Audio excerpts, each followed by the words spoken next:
Yes, hello guys. Guys, meron tayong nabiling palpak na naman na online, no?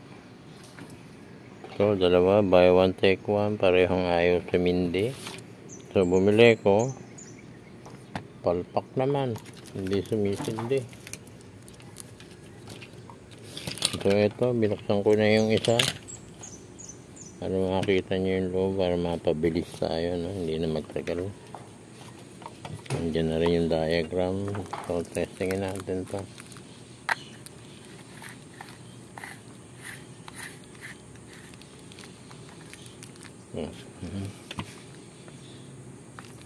Ayan.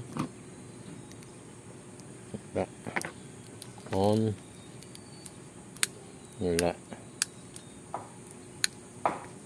Testingin natin tong ilaw ko.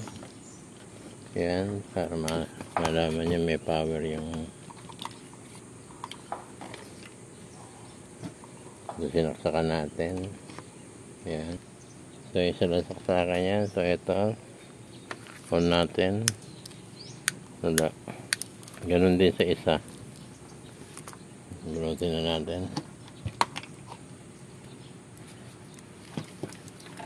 So, guys, ito. Yan na yan ang kalooban niya, no? Takip.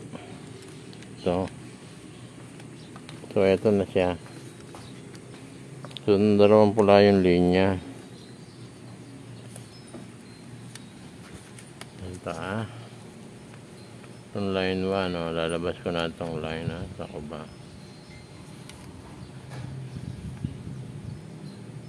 Basta itong dalawa. Kaya na natin yan. Itong linya natin 220 volts. Ito naman black to, no? Parehas na black wire. Ito yun. Black. Ito yung red. So, testingin natin siya. Isa-isa. Pag tinesting, dapat natin yan yung black and red. Sisindi na lahat yan, eh. Ang problema, ito lang ang sumisindi sa gitna. So, anong pang-testing natin dyan? Itong black, ano na to. Testing natin yung backlight na. Backlight tester na in-improvise kagawa lang ng DIY natin. Tagal na ito. Ngayon ko na lang uli nagamit. Malaman kung mubra pa. Natin. Ayun, may ilaw pa. Ayaw siya, mahihain humarap. Laging tumataob. Sige, sundutin natin itong isa-isa, no? So guys, from positive to negative, may polarity din, no? Yun, okay siya. Tapos dito, positive to negative. Okay, positive to negative. Okay. Positive to negative. Okay. So, dito, positive to negative. Dapat umilaw lahat yan. Dahil, maano siya. Yan. So, umilaw lang siya dito sa ibabaw. Dapat lahat yan. Kasi ito yung dulo niya lahat, eh. Ito yan, nag-series lang siya, oh. Ito mga LED, naka-series lang yan. So pagdating dito, sumiris dito, pag nilagyan dapat natin sisindi. Bakit? Yung ilaw lang dito sa gitna ang sumisindi. 1, 2, 3, 4, 5, 6. So may ilaw siya dito. 1, 2, 3, 4, 5, 6, 8. So, dapat umilaw. Bakit umilaw to? Yes, so guys, nakuha natin yung trouble, no? So, ang trouble nandito lang sa wire na ito, no? Yan. Kita ko sa iyo bago kasi sira, no? Plug natin, ha? Yan, okay na siya. So, kompleto na siya ilaw. Lahat na siya. Tignan natin ngayon.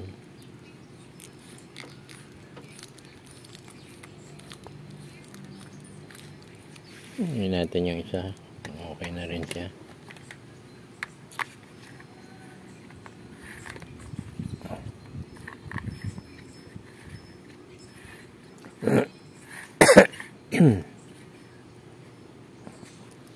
Yung isa wala. Tingnan natin kung saan naman. Ganon din siguro. Sabay na natin, no? Assemble ko muna yun. Wait lang.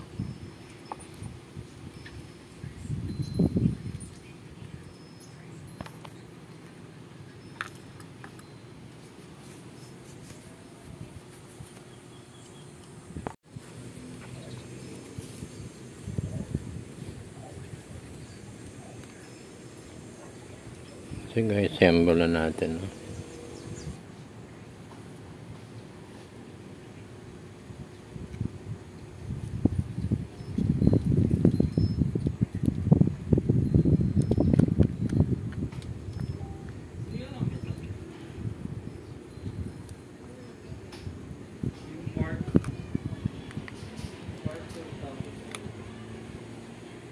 Wala na yung ano, dapat malaki head ng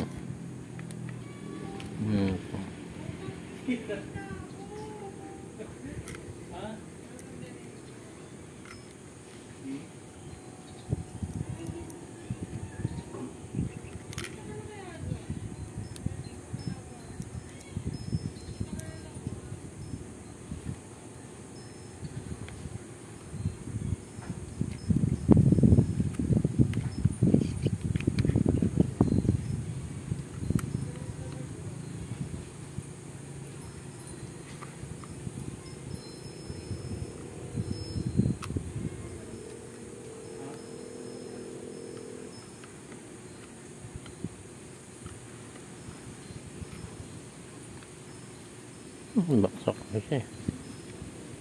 Halos wala nang hawak sa ano. Cover na lang. Okay, testing.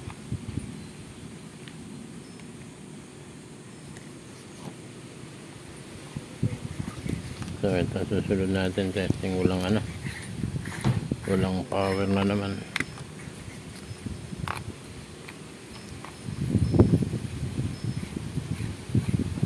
Okay, good.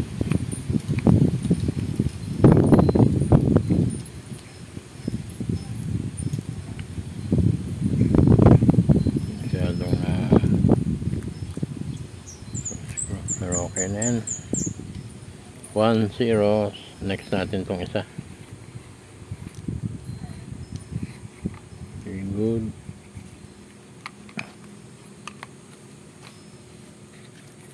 Ayaw talaga.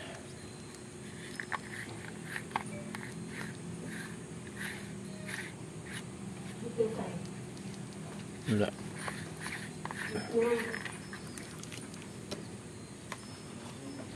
Ito natin.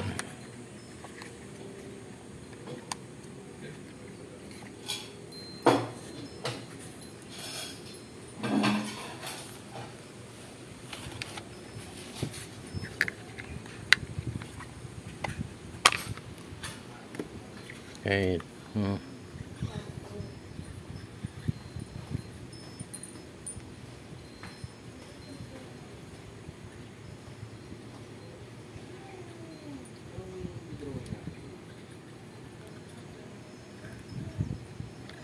Testing nga natin isa-isa kung hindi busted yung ano. Minsan natin ang backlight ulit.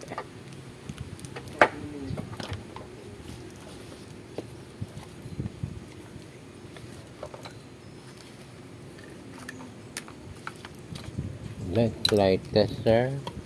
Laki din pa kinabang na ito.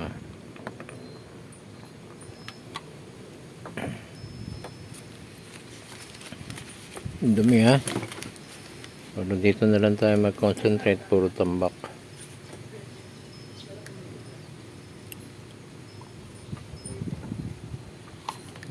Anahin yung malinis ha. Oh. Tingnan natin. Yung itim kung meron. Okay, so parehas din. So walang pindi. Ito, measure natin yung 220 So yung pula 220 guys tingnan natin. Kita ba?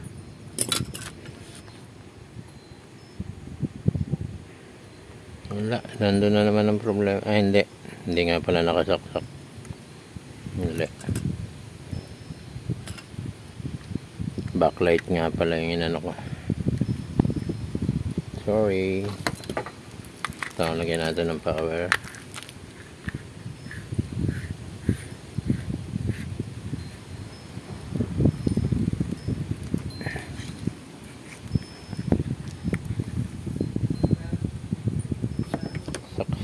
Saksaki ang aking power. Okay, testing natin. Nakasaksak na yan. Tingnan natin kung may 220. Tingnan ko na. Ayun. 234. So, may pumasok dito. Tatakbo rito.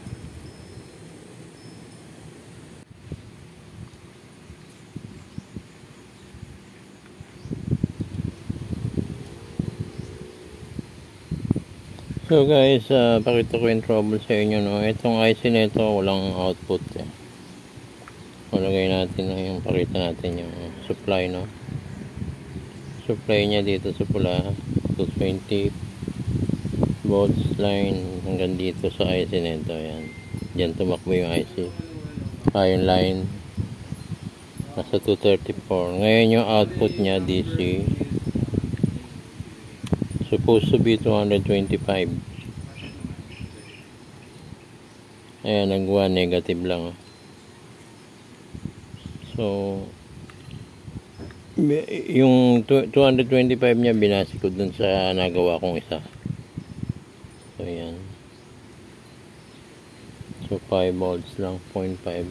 So siradong IC nito. Hindi ko idiretsa. Baka sumabog kasi ang output na DC pag nilagay ko ng pag ginamper ko 220 ang papasok sa bugyan. So tingnan muna natin kung wala nang palagay ko wala tayong makuha ang IC nito. Tingnan ko lang yung number niya.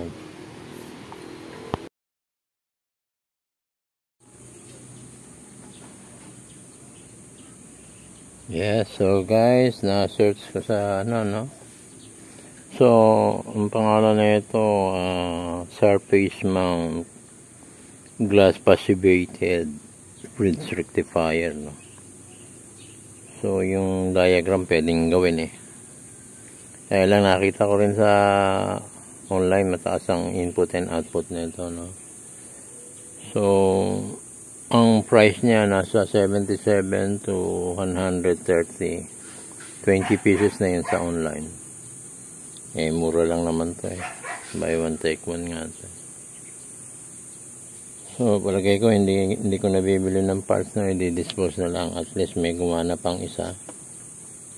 Yan, okay pa siya. Nilagyan ko isa. Teka. So binas ko yung voltahe dito sa sa bao. Yan nakita ko yung output nasa 225 DC. Yan, so nilagyan ko siya ng dito para kasi hindi mo makita pag tinesting mo. Sisilaw ka sa LED pagbukas to. Kaya tinakpan ko ng ganun. Para ma-measure ko yung pin. Para-paraan lang, kanya-kanyang technique. Ngayon, kung malakas ang mata mo sa silaw, kaya lang, pag measure mo, hindi makakita ng viewer mo kasi maano ang ilaw yung LED niya. So guys, ganito na lang, no? At least may nabuo pa tayong isa. Break even na yun. Break even. Hindi natin maiwasan talaga madaming siraulo sa online bebentahan ka ng sira.